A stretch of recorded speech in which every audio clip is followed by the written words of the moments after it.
Welcome back. Now, I'm hanging out right now in Jerome, Idaho, and I've got a few more stops. I got one here in Idaho, I'm going to Oregon, and then I'm going up to Washington. So I got a few more stops to make, but I'm spending my weekend here in Jerome, Idaho. So I've got some time on my hands, and I started thinking, I was like, maybe I should give something back to the younger kids, or maybe not even a kid. Maybe you've always wanted to start your own trucking company and don't really know where to start. I went through that where I mentioned that before. I started driving a truck when I was 19 years old, and it wasn't long. I had kind of caught the fever of I wanted to buy a truck. Now I'm glad I didn't, because I didn't know anything about it. I didn't know, and maybe I could have got away more.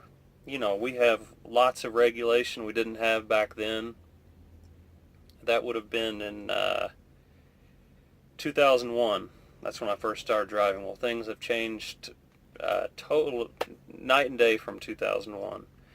So maybe I could have gotten away with things, but today, with all the regulation and high equipment cost and everything else, and I'm not whining about it, it's just you have to really watch yourself if you're going to be in trucking now.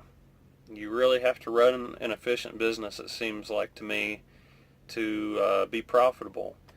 And that's what we all want, right? I like the independence of running my own trucking company, and it makes me a nice living. But you have to watch it.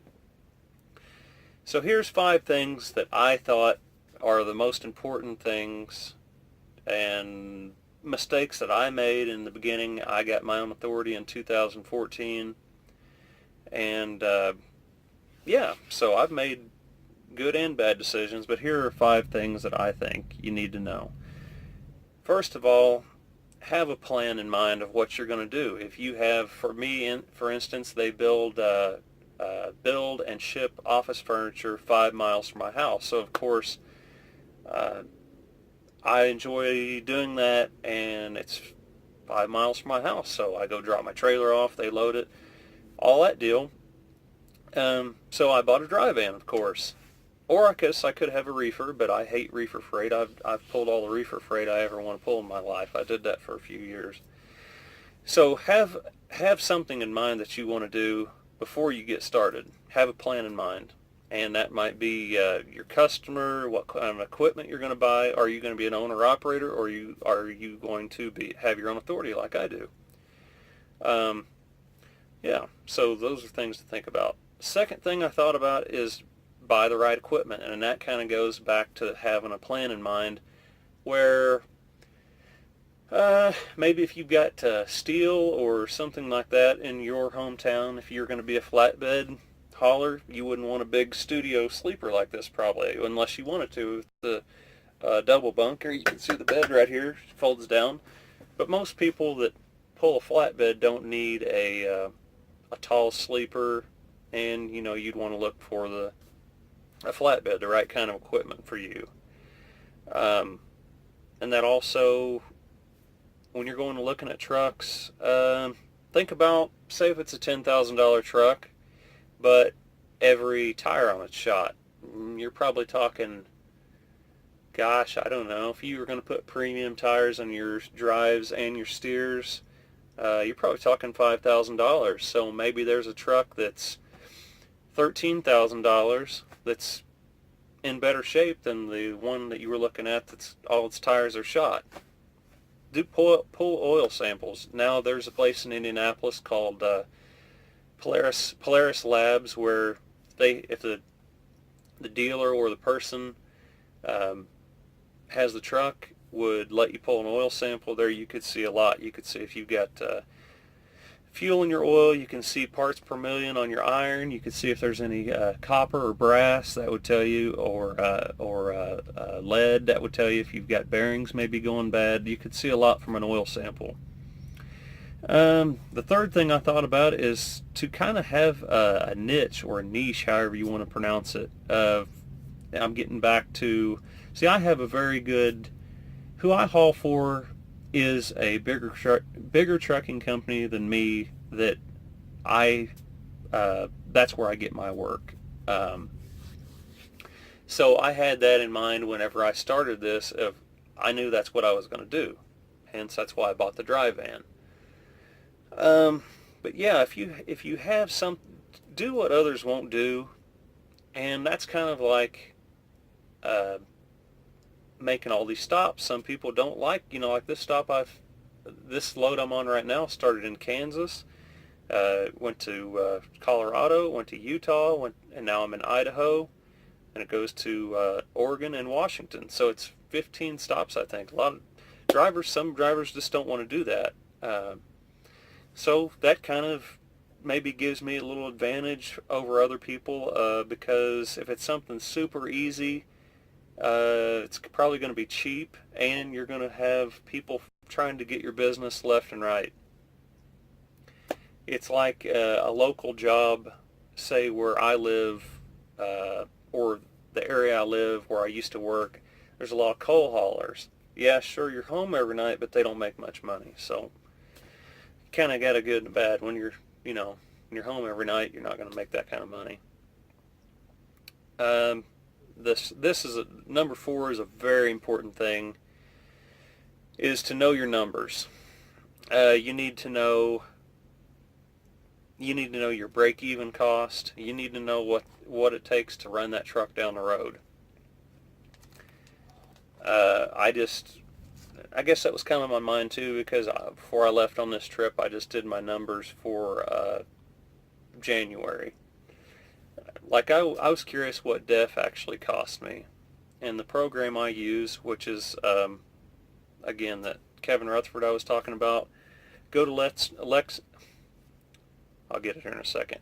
Go to letstruck.com, and the thing I use, the software I use, is called Profit Gauges. And every time I get fuel, I enter it into my phone. They have an app called Fuel Gauges. That's free. The Profit Gauges cost you $19 a month, which it's worth it. And I was curious what my DEF cost me, and it breaks everything down in a cost per mile. So DEF cost me 1 cent a mile. That's what my DEF cost me. And I'm kind of running through my mind thinking I might buy another trailer where I could always have one setting at the plant. And I looked, my trailer cost me 3 cents a mile. My truck cost me 6 cents a mile. Well, you think about, hold on, I'll get back to that. But knowing your numbers is so important. And if you go to buy more equipment, most banks are going to want a profit and loss statement.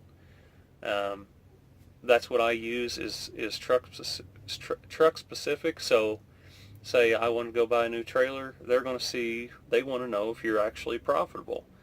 Other than, taking in a whole bunch of papers and everything, I can go into my computer, 5 seconds, pull up my profit and loss statement, hit print, prints it out, I can take it to the bank, say, here's what I've made, here's what I've spent, and here's what's left over. That's the profit and loss.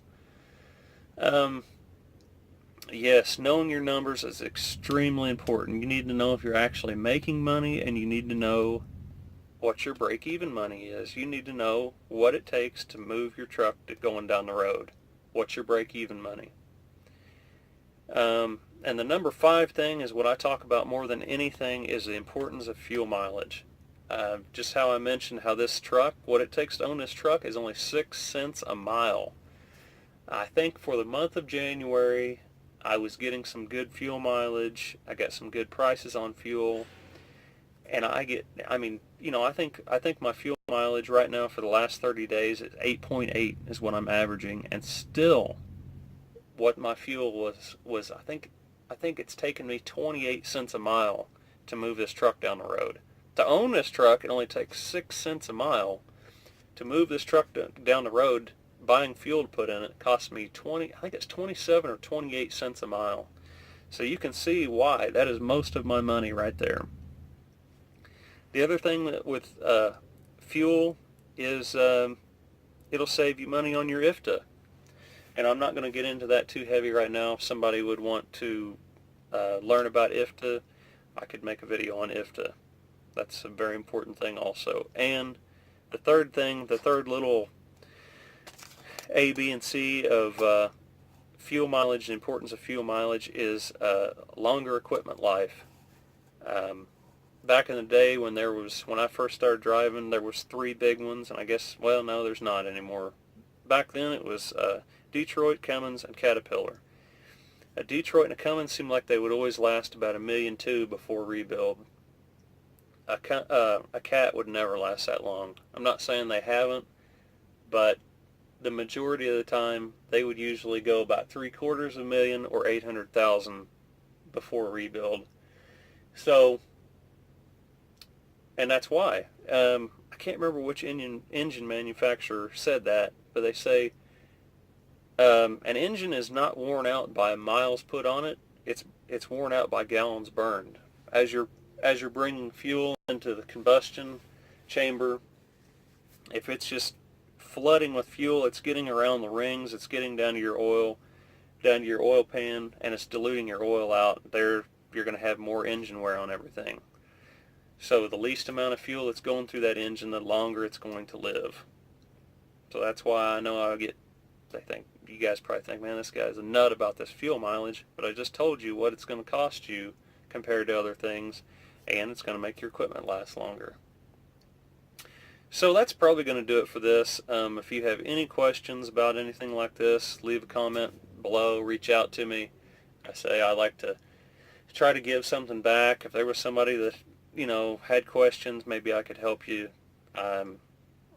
It can be a good life, but it can also probably be a nightmare if you don't run it efficient. So I appreciate everybody watching, and we'll see you on the next one.